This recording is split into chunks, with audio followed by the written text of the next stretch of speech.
So in this first episode of the series, I'm going to show you how I'm mixing the drums for this band, and I'll just do it step by step. So the first episode is going to be based on the kick drum, and then I'll go on with snares, the snare drum, toms, and then overheads and so on. And then as a whole, I'll show you what we've done. And then from there, I'll go from bass, guitar, everything like that, basically. But primarily, this first episode is on the kick drum. Okay then, so let's have a look at this first of all, and let's go with the first of all, what I want to show you is the full mix. Now, well, the full mix of the drums. I like to go from left to right. So kick at the start, snare, toms, hi-hat, blah, blah, blah, blah, all that stuff. I always mix left to right and then kind of chop and change in between. So let's have a listen to the full drum mix with all plugins enabled and everything. So let's have a listen.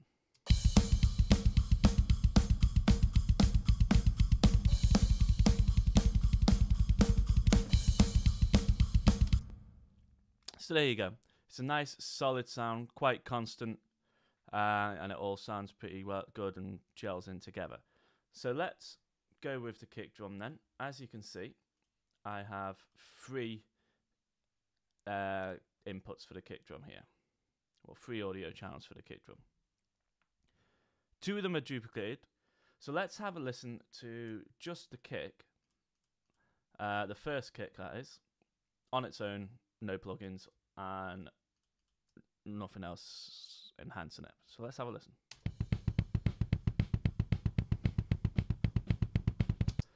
Sounds like a deflated basketball, deflated ball, something like that, bouncing all the time.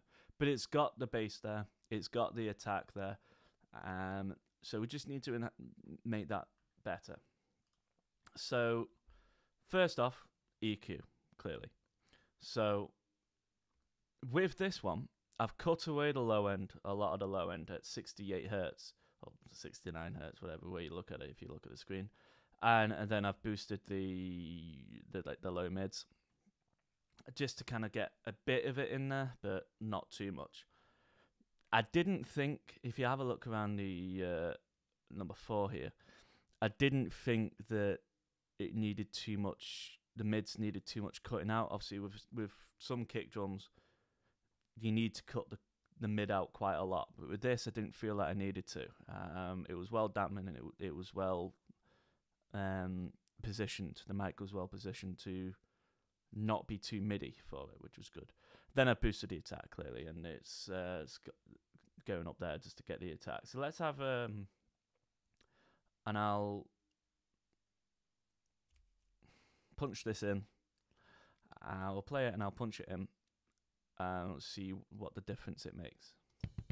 So this is it bypassed, obviously, and this is it unbypassed.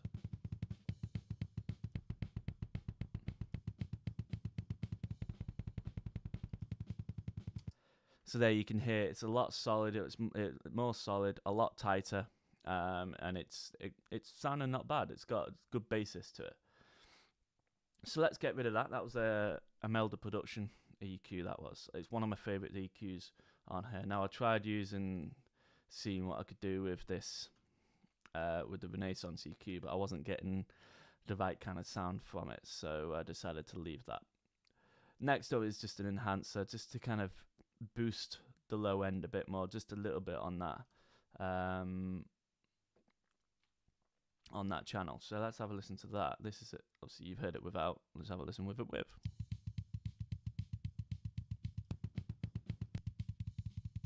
It kind of tightens up the low end a bit more, but it also tightens up the high end, which is good with the attack. So I've got the attack there, and then obviously it's got a gate to kind of help that out.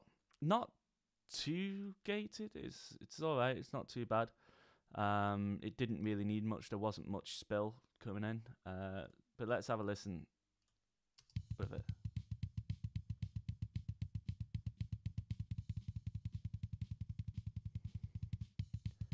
So you can hear it's not really doing anything there. Obviously, further on in the tracks when there's more silence and there's more time between the kicks, it does make a difference.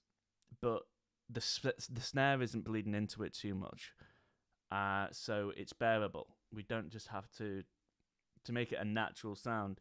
We don't just have to take out every other sound that's in there. We can leave it in and it'll be natural, it'll be nice. So that's the gate, and then we've got a compressor here. So this is the CLA 2A compressor, crystal audio from Waves. I love this thing. I fucking love this thing. It's a brilliant compressor. I've tried a number of compressors on this, on kicks, but I found this is the best. I've tried to use the Bomb Factory 1176 that's in this, and it didn't do anything for me. There's a Melder production, but that just over compressed it. This compressor kind of, it keeps the natural sound of it. It doesn't make it too tight, and it keeps the natural sound of it, which is what I want. That's why I don't use samples and use triggers or anything like that when I'm recording drums, because I like the natural sound of it. I want it to be as natural as it can get. So this really helps that. So let's have a listen. So I'll just obviously just punch it in. So that's it without. And that's it with. Sounds good. As you can see, there's not a huge amount of compression there. Maybe I just need to help it out a little bit.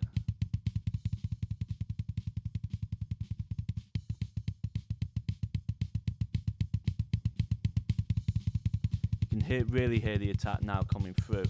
So hopefully that will help it cut through the mix a lot more. So with that then, let's go on to the second kick. Now, everything else is essentially the same apart from the EQ. So let's have a listen. Again, obviously you've heard it before. It's the exact same. But here we are. With this, I've cut away a lot more of the mid and got more of the attack. I wanted more of the attack. This to kind of enhance the attack a bit more. There's no bass enhancement on it whatsoever. It's just cutting the mids away and enhancing the high end just for the attack. So let's have a listen to that. So let's have a listen with it out and then with it in. So that's it, just standard obviously as you heard before. This is it now with the EQ in. So you can really hear the kind of muddiness taken out a bit more and the attack coming in. And again, it cleans it all up. The enhancer again, kind of bringing in some bass. We just needed it. It needed it a little bit, but I didn't want to do it on the EQ. So there you go. Just sound gives it tightens it up a bit. Then we just got the gate, the exact same gate as before, and the previous one, and then another compressor as well, which actually isn't really doing anything here. Well, for one, it's bypassed. It's not doing anything. Let's bring this in. Here you go. We've got -3, a bit of compression. Bring it out a bit more. There you go. Sounds good. Now let's bring that in mixed in with the main kick with the other D6.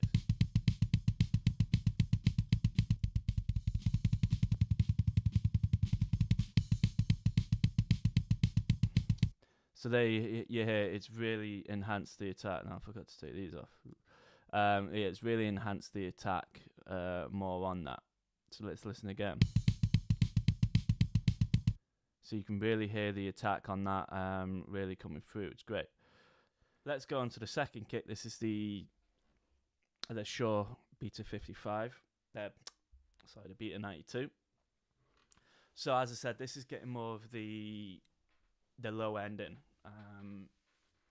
So let's have a listen. Just to what it sounded like before any process, before processing it at all.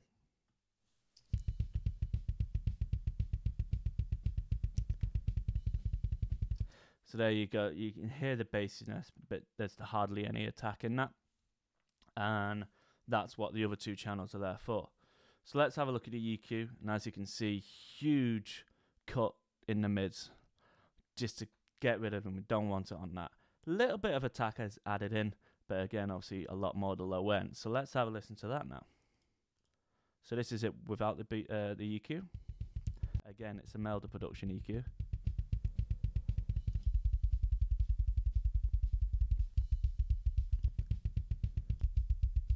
So there you go. You really get the bass coming into that as well.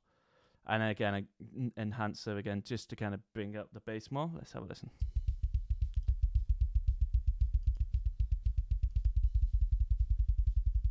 So that really brings out the bass a bit more. And again, a gate, basically the exact same thing, just doing the exact same thing.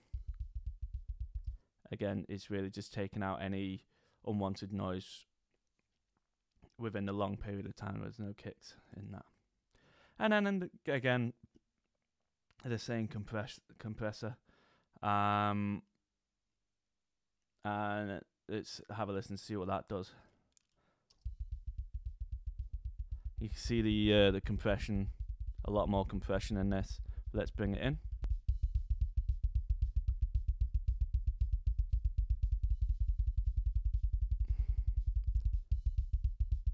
So it sounds good, that.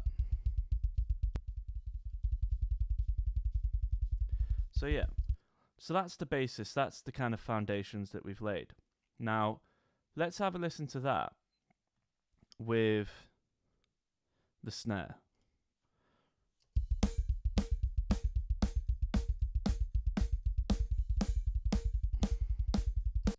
Well, sorry, let's bring the rest of them, might help.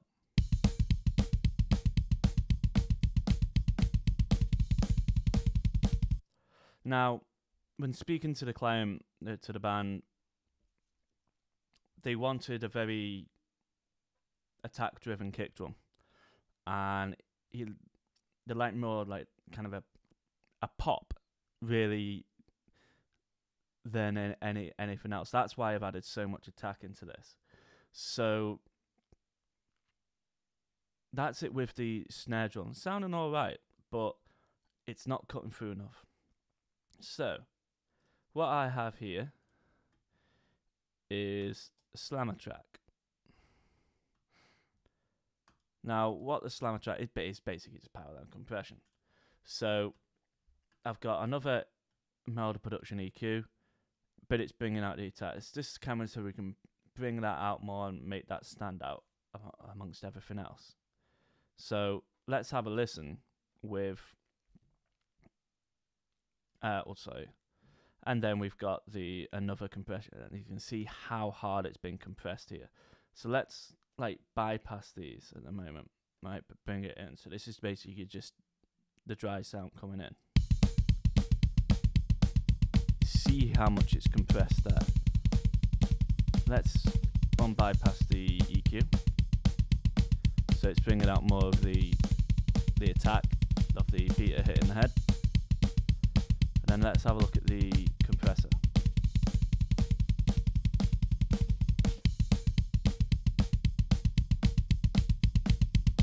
See how much gain reduction there is and how it's pumping basically. So let's you see, take that out and then bring it in. Notice the difference. Sounds a lot brighter as well. It's quite nice. But then, yes, it's great to have the attack, but we need a lot of the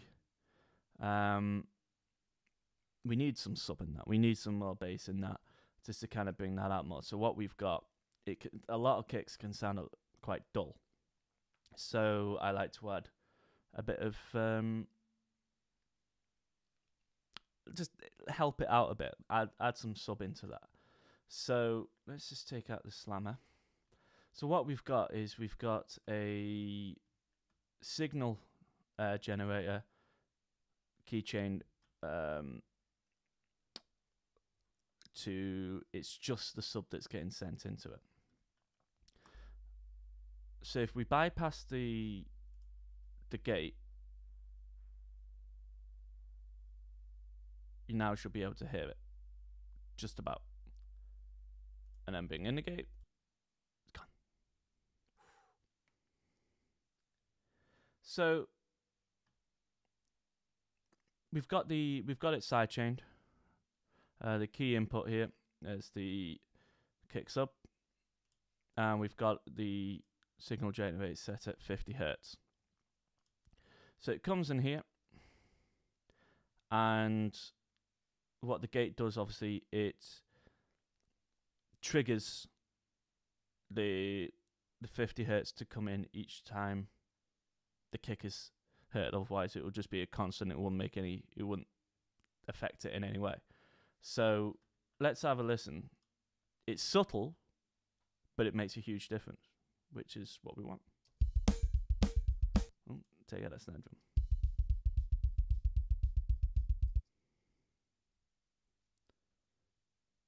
Might help to bypass this end. There we go. Let's try that again. There you go. Let's take it out. Bring it in.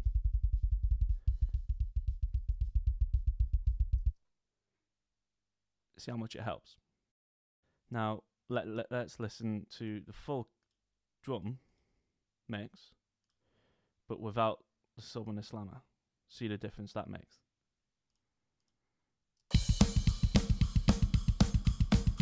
Nothing there.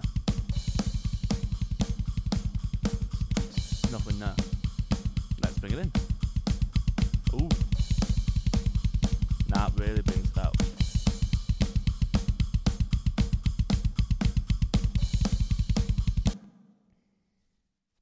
So that's how you can get a big like a kick sound for metal, bring it out and everything like that. So it's really good. Give it a try. Next week we'll go into the snare drum.